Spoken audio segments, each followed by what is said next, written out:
வாக்வாதினி education YouTube channel நம்ம இன்னைக்கு பார்க்க போகிறது 10th தமிழ் இயல் 4 உள்ள கட்டுரையை பார்க்கலாம் வாங்க. அதுக்கு முன்னாடி நம்ம வீடியோவை சப்ஸ்கிரைப் பண்ணாதவங்களாம் வந்து சப்ஸ்கிரைப் பண்ணுங்க. நம்ம வீடியோவை நிறைய பேர் வந்து சப்ஸ்கிரைப் பண்ணாமே பார்க்குறீங்க.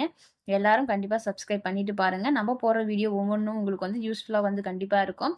அப்போ தான் நம்ம போகிற வீடியோவும் உங்களுக்கு நோட்டிஃபிகேஷனில் வரும். கண்டிப்பாக சப்ஸ்கிரைப் பண்ணிட்டு பக்கத்தில் இருக்கிற பெல் ஐக்கானையும் கிளிக் பண்ணுங்க. நம்ம வீடியோ பிடித்திருந்தா கண்டிப்பாக எல்லாம் வந்து ஒரு லைக் போடுங்க. வாங்க வீடியோக்குள்ளே போகலாம். விண்வெளியும் கல்பனா சாவ்லாவும்.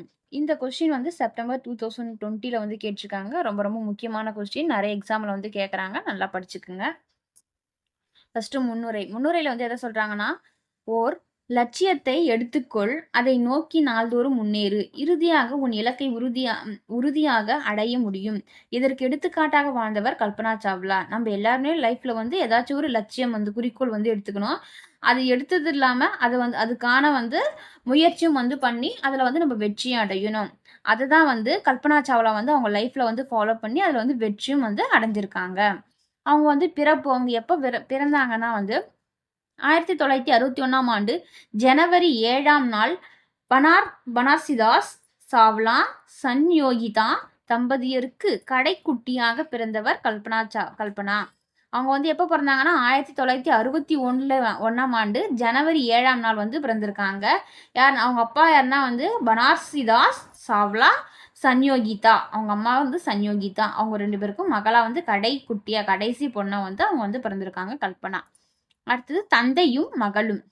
கல்பனாவின் பெற்றோர் பாகிஸ்தானிலிருந்து இந்தியாவிற்கு அகதிகளாக வந்தவர்கள். கல்பனாவின் தந்தை படாத கஷ்டமில்லை, செய்யாத தொழில் இல்லை. ஆனால் நம்பிக்கையும் மன உறுதியும் அவருடைய வாழ்வை வளப்படுத்தின. அவங்க பார்த்தீங்கன்னா வந்து ஆக்சுவலாக அவங்க நேட்டிவ் வந்து பாகிஸ்தான்ல இருந்து இந்தியாவுக்கு வந்து ஒரு அகதிகளாக வந்திருக்காங்க. வந்து இந்த நாட்டில் வந்து இந்தியாவில் வந்து அவங்களோட படாத கஷ்டம் இல்லை, அவங்களோட லைஃப் வந்து லீட் பண்ணுறதுக்காக ரொம்ப கஷ்டப்பட்டு எல்லா தொழிலுமே வந்து அவங்க செஞ்சு அவங்களோட நம்பிக்கையும் மன உறுதியோட வாழ்க்கையில வந்து முன்னேறி அவங்க மகளை வந்து நல்லா வந்து படிக்கவும் வச்சிருக்காரு அவங்க அப்பா. கனவு காணுங்கள். தாம் மறைந்தாலும் தம் பெயர் இந்த புவியில் நிலைத்திருக்க வேண்டும் என்ற கனவுடன் செயல்பட்டவர் கல்பனா. கல்பனா என்றாலே கனவு என்பது தான் பொருள் என்பது வியக்கத்தக்க விஷயம். அவரின் கனவு நனவாகியது. அதாவது அவங்க உயிரோடு இருக்கிறப்ப என்ன சொல்லிக்கிறாங்களா, தாம் மறைந்தா கூட நம்மளோட பெயர் வந்து இந்த பூமியில வந்து நிலைத்து இருக்கணும் அப்படின்னு வந்து கனவோட வந்து செயல்பட்டாங்களாம் கல்பனா. அதுக்கேற்றா போலயே வந்து அவங்களோட பேரோட அர்த்தம் பார்த்தீங்கன்னா வந்து கனவு தான். கல்பனா என்றாலே என்ன பொருள்னா வந்து கனவு என்பது தான் பொருள். அவங்க பேருக்கு ஏற்ற மாதிரியே அவங்களோட செயலும் வந்து இருந்தது. அதுவே நமக்கு வந்து ஆச்சரியப்படத்தக்க விஷயமா வந்து இருக்கு. அவங்க ஆசைப்பட்ட மாதிரியே அவங்களோட கனவும் வந்து நனவாகியது அப்படின்னு சொல்றாங்க. கல்லூரி கல்வி எங்க அவங்க காலேஜ் வந்து படிச்சாங்கன்னா, சண்டிகரில் இருந்த பஞ்சாப் பொறியியல் கல்லூரியில் ஏரோநாட்டிக்கல் இன்ஜினியரிங் படிப்பதற்காக சேர்ந்தார். அந்த வகுப்பில் இருந்த ஒரே பெண் அவர்தான் என்பது குறிப்பிடத்தக்கது. சண்டிகரில் பஞ்சாப் வந்து பொறியியல் வந்து ஏரோநாட்டிக்கல் இன்ஜினியரிங் வந்து அவங்க வந்து படிச்சிருக்காங்க. அதில் வந்து படித்தவங்களே வந்து அந்த கிளாஸில் எல்லாமே மோஸ்ட் ஆஃப் ஆண்கள் வந்து அதிகமாக படிச்சிருக்காங்க. ஒரே பெண் பார்த்தீங்கன்னா அது கல்பனா மட்டும்தான் அப்படின்னு வந்து சொல்கிறாங்க.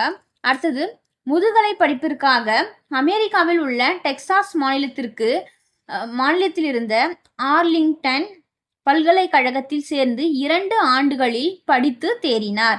அதன்பின் அமெரிக்காவில் வணிக முறையிலான விமானத்தை இயக்குவதற்கான அனுமதி அவருக்கு வழங்கப்பட்டது. அடுத்தது என்னன்னா, அவங்க வந்து முதுகலை படிப்பு எங்கே படிக்கிறாங்கன்னா வந்து அமெரிக்காவில் இருக்கிற டெக்சாஸ் மாநிலத்தில் இருந்த ஆர்லிங்டன் அப்படின்ற பல்கலைக்கழகத்தை யூனிவர்சிட்டியில் வந்து 2 வருஷம் வந்து படித்து அதில் வந்து பாஸ் பண்ணிடுறாங்க.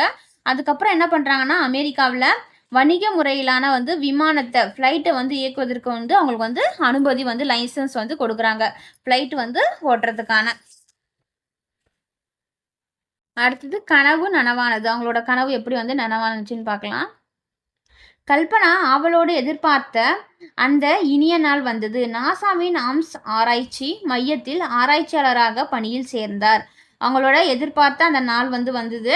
அவங்க என்ன பண்ணாங்க, நாசாவில் வந்து ஆம்ஸ் ஆராய்ச்சி மையத்தில் வந்து அவங்களுக்கு வந்து ஆராய்ச்சி பண்ணுறதுக்காக பணியில் வந்து அந்த வேலையில் வந்து சேர்ந்துடுறாங்க.